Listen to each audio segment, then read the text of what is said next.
বিসমিল্লাহির রহমানির রহিম। প্রিয় দেশবাসী, আসসালামু আলাইকুম। সকল নাগরিককে আন্তরিক শুভেচ্ছা জানাচ্ছি। আমি গভীর শ্রদ্ধার সাথে স্মরণ করছি সর্বকালের সর্বশ্রেষ্ঠ বাঙালি জাতির পিতা বঙ্গবন্ধু শেখ মুজিবুর রহমানকে, যার নেতৃত্বে প্রতীক সংগ্রাম এবং 9 মাসের মহান মুক্তিযুদ্ধের মধ্যে আওয়ামী লীগের সাবেক এমপি ও বাংলাদেশ জাতীয় ক্রিকেট দলের সাবেক অধিনায়ক সাকিব আল হাসানের বাড়ির গেটে পেট্রোল দিয়ে আগুন দিয়েছে দুর্বৃত্তরা। দর্শক, গতকাল যে শেখ হাসিনা সরাসরি ভাষণ দিয়েছে, অনেকেই বুঝেননি, কারণ সেই ভাষণটা ইংরেজিতে ছিল। আসলে সবার বোঝারও কথা না। যারা আওয়ামী লীগের একান্ত খাঁটি কর্মী, তারাও কিন্তু এই ইংরেজিটা কায়দা করে বুঝেনি, কারণ অনেকেই কিন্তু ইংরেজিতে কাঁচা।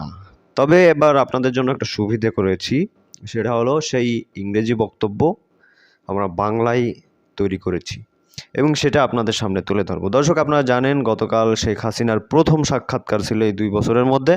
তো সেই সাক্ষাৎকারে জড়িত ছিল বা সেই সাক্ষাৎকারে ভার্চুয়ালি বা ভিডিও কলে উপস্থিত ছিল বাংলাদেশের ক্রিকেটার সাকিব আল হাসান। তবে সেই রাগে সাকিব আল হাসানের বাসায় হামলা করা হয়েছে, আগুন দিয়ে পুড়িয়ে দেওয়া হয়েছে, ককটেল বোমা নিক্ষেপ করা হয়েছে, পেট্রোল বোমা দিয়ে আগুন ধরিয়ে দেওয়া হয়েছে। দর্শক, কথা বাড়াচ্ছি না, শেখ হাসিনা ভাষণে কি বলেছে এবং দেশে ফেরার সম্ভাব্য লাস্ট ফাইনাল ঘোষণা দিয়েছে, সেটাও আমরা দেখব। আশা করি একটু সময় নিয়ে আমাদের নিউজটি আজকে দেখবেন এবং এ বিষয়ে আপনাদের মতামত জানাবেন যে আসলে শেখ হাসিনার এই মুহূর্তে বাংলাদেশে ফেরা উচিত কি উচিত না, এবং এই ভাষণ শুনে আপনারা কি বুঝলেন একটু কমেন্টে জানাবেন। তো দর্শক, চলুন একটা লাইক দিয়ে বিস্তারিত দেখে আসি। আশা করি সঙ্গেই থাকবেন। বিসমিল্লাহির রহমানির রহিম। প্রিয় দেশবাসী, আসসালামু আলাইকুম। সকল নাগরিককে আন্তরিক শুভেচ্ছা জানাচ্ছি।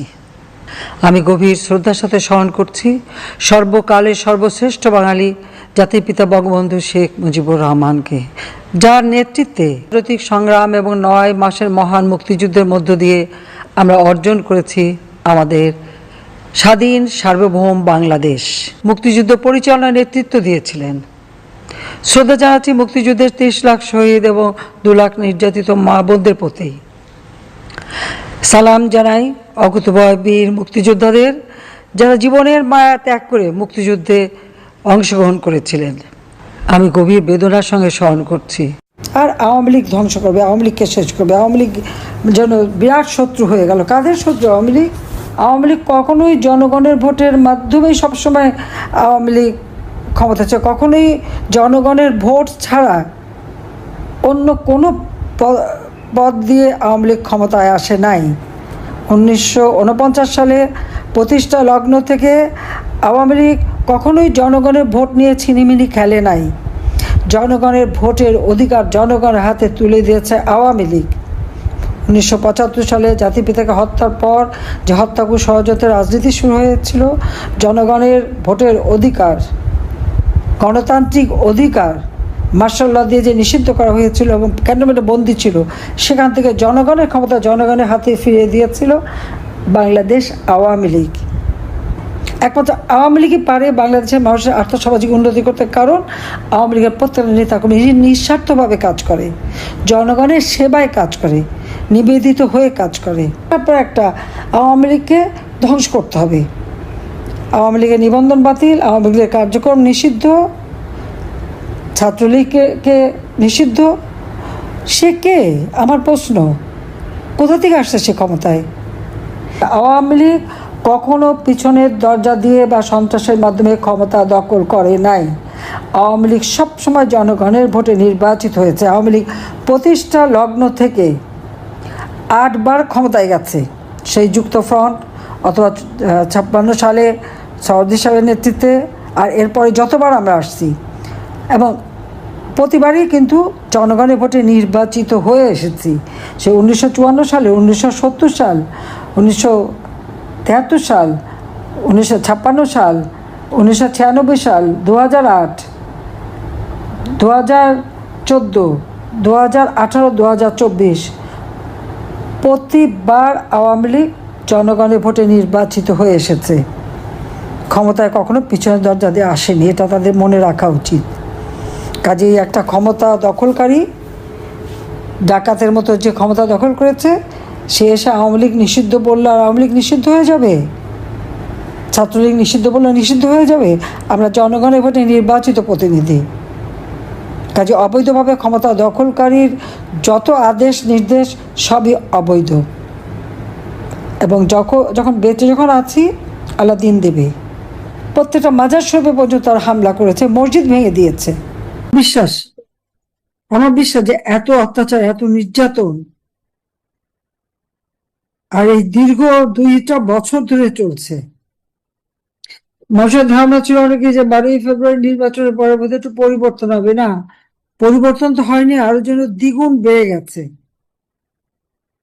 আসলে পরিবর্তন হবে কোত্থেকে? সন্ত্রাস, জঙ্গি, এই তো দুর্নীতি, এইগুলি তো বিএনপির কর্মকাণ্ড। জিয়াউর রহমান ক্ষমতায় এসে সমানে সেনাবাহিনীর অফিসার সৈনিকদের হত্যা করেছে, বিমান বাহিনীর অফিসার সৈনিকদের হত্যা করেছে, আওয়ামী লীগের নেতা কর্মীকে হত্যা করেছে। যত অপরাধী যারা, সব অপরাধীদেরকেই রাজত্ব, এবং তাদেরকে দায় মুক্তি দিয়েছে। তাদের কাছে ইসলাম ধর্মও তো নিরাপদ না, জঙ্গিদের কাছে কোনো কিছু নিরাপদ না, এটা মাথায় রাখতে হবে। যারা সত্যিকার ইসলাম ধর্মে বিশ্বাস করে, তারা শান্তিতে বিশ্বাস করে, তারা কখনো ওই জামাতে ইসলামের মতো খুন খারাপি করবে না। ওই জঙ্গি সন্ত্রাসীগুলি, সেই কি Lashkar-e Taiba, Hizbut Tahrir, Ansarullah Bangla team, JMB বা এই সমস্ত, এদের কাছে কখনো ইসলাম নিরাপদ না, বরং এরা ইসলাম ধর্মের বদনাম করে সারা বিশ্বব্যাপী। কাজী ক্ষমতা দখল করতে যে সকল হত্যাকাণ্ড ইউনুস করেছে, তার সবই হচ্ছে 7.62 বুলেটের মাধ্যমে, এবং এই বিচার একদিন ইনশাল্লাহ হবে। এবং আমি গৌরীপুর সবাইকে বলবো, শুধু গৌরীপুর বলে না, এটা আমি সকলের জন্যই বলছি, আমেরিকান নেতাকর্মী, যারা আপনাদের বাড়ি ঘর লুটপাট করেছে, যারা আপনাদের গায়ে হাত তুলেছে, যারা আপনাদের উপরে নির্যাতন করেছে, যারা পুলিশকে হত্যা করেছে, সংখ্যালঘু সম্প্রদায়ের উপরে আক্রমণ, আইনজীবীদের উপরে আক্রমণ, সাংস্কৃতিক কর্মীদের উপর আক্রমণ, সাংবাদিকদের উপর আক্রমণ এবং হত্যা করেছে, তাদের নাম ঠিকানা সব রেডি করে রাখবেন। অবশ্যই একদিন এর বিচার হবে বাংলার মাটিতে। আমি কথা দিয়েছিলাম, ইন্ডেমনিটি দিয়েছিল জাতির পিতা বঙ্গবন্ধু শেখ মুজিবুর রহমানের খুনিদেরকে জিয়াউর রহমান। আমি বলেছিলাম বিচার করেছি। যুদ্ধাপরাধীদের বিচার জাতির পিতা শুরু করেছিলেন, জিয়াউর রহমান ক্ষমতা এসে তাদেরকে কারাগার থেকে মুক্ত করে দেয়। এমনকি পাকিস্তানের পাসপোর্ট নিয়ে গোলাম আজম গং চলে গিয়েছিল, তার ছেলে পেলে সব সহ পাকিস্তানি, জিয়াউর রহমান ফেরত নিয়ে আসে, আর খালেদা জিয়া তাদেরকে নাগরিকত্ব দেয়। যুদ্ধাপরাধীদের বিচার করবো, জাতির কাছে ওয়াদা দিয়েছিলাম, সেই বিচার আমরা করেছি। আমি জানি সেই প্রতিশোধ তারা নিচ্ছে, কিন্তু প্রতিশোধ আছে, এটাও তাদের মাথায় রাখতে হবে, এরও জবাব দিতে হবে, তার জন্য প্রস্তুত থাকতে হবে। আজকে প্রত্যেকটা ইউনিয়ন থেকে শুরু করে আমাদের নেতা কর্মীদের ঘর বাড়ি পোড়ানো, জ্বালানো, শেষ করে দেওয়া চেষ্টা, এত অন্যায় অবিচার করে যাচ্ছে তারা, এবং তাদের পাপের বোঝা বাড়ছে দিনকে দিন। একটা অনির্বাচিত ক্ষমতা দখলকারী নির্বাচিত জনপ্রতিনিধিদের নিষিদ্ধ করতে পারে না। জনগণ সেই ম্যান্ডেট ডক্টর মোহাম্মদ ইউনূসের সরকারকে দেয় নাই, কাজে একটা তাদের মাথায় রাখতে হবে। এবং আমি এটুকু বলবো যে মেটিকুলাস ডিজাইনের মাধ্যমে মাস্টার মাইন্ড দিয়ে ক্ষমতা দখল করা যায়, কিন্তু আজকে আমরা অর্থনীতি সম্পূর্ণ ধ্বংস করেছে। দেশে কোনো আইনের শাসন বলে কিছু নেই, বিচার বিভাগ আজকে সম্পূর্ণ দলীয়করণ, মত প্রকাশের কোনো স্বাধীনতা নাই। মুক্তিযুদ্ধের সপক্ষ শক্তিকে এক হতে হবে। যারা ধর্ম বর্ণ নির্বিশেষে অসাম্প্রদায়িক চেতনায় বিশ্বাস করে, তাদেরকে ঐক্যবদ্ধ হতে হবে। এবং আমাদের ছাত্র সমাজকে বিপদে ফেলেছে, প্রায় 4 লক্ষ ছেলে মেয়ে পড়াশোনা করতে পারে না। আর এতদিন মিথ্যা অপবাদ দিয়ে যাদের মাথা খারাপ করেছিল, আজকে তারা তাদের ভুল বুঝতে পারছে। অর্থের লোভে, সম্পদের লোভে অনেকেই আদর্শচ্যুত হয়েছিল, কিন্তু এখন তারা অনেকেই বুঝতে পারছে। কাজে সকলকে ঐক্যবদ্ধ হয়ে আমাদের নামতে হবে, কারণ এইভাবে একটা দেশকে আমরা ধ্বংসের দিকে যেতে দিতে পারি না। ওই 32 নম্বর বাড়ি উত্তরাধিকার সূত্রে পেয়েছি, আমরা তো ব্যক্তিগত ভোগে রাখিনি। আমরা জানি আমার বাবা জনগণের জন্য সারা জীবন কষ্ট করেছেন, আর তার রেখে যাওয়া সম্পত্তি, এটা আমার মায়ের বাড়ি, এটা জনগণকেই আমরা দান করে দিয়েছি। আজকে সেই বাড়ি আগুন দিয়ে পোড়ালো, এরপর বুলডোজার দিয়ে ভাঙলো। 15ই আগস্ট সেখানে তারা লুঙ্গি ড্যান্স করে, ওখানে যে ব্যান্ড শো করে আল্লাহ দিন দেবে, ওই ব্যান্ড শো করা, ওই ডান্স ভালো করে ডান্স করাবো, তো ব্যান্ড শোটাও ভালো করে করাবো। আওয়ামী লীগের সাবেক এমপি ও বাংলাদেশ জাতীয় ক্রিকেট দলের সাবেক অধিনায়ক সাকিব আল হাসানের বাড়ির গেটে পেট্রোল দিয়ে আগুন দিয়েছে দুর্বৃত্তরা। রাতে মাগুরার কেশব মোড়ের বাড়ির গেটে এই ঘটনা ঘটে। পুলিশ জানায়, বাড়ির দক্ষিণ পাশের লোহার গেটের ওপরের অংশ লক্ষ্য করে বিস্ফোরক সদৃশ বস্তু নিক্ষেপ ও আগুন ধরিয়ে দেয় দুর্বৃত্তরা। কিছুক্ষণের মধ্যে এই আগুন নিভে যায়। খবর পেয়ে মাগুরা সদর থানা পুলিশের একটি দল ঘটনাস্থলে যায়। নিরাপত্তায় সেখানে পুলিশ মোতায়েন করা হয়েছে। তবে কারা এই ঘটনা ঘটিয়েছে সে বিষয়ে তাৎক্ষণিকভাবে কোনো তথ্য পাওয়া যায়নি। ঘটনাটির প্রকৃত কারণ ও নিক্ষিপ্ত বস্তুর ধরন সম্পর্কে নিশ্চিত করতে তদন্ত চলছে বলে।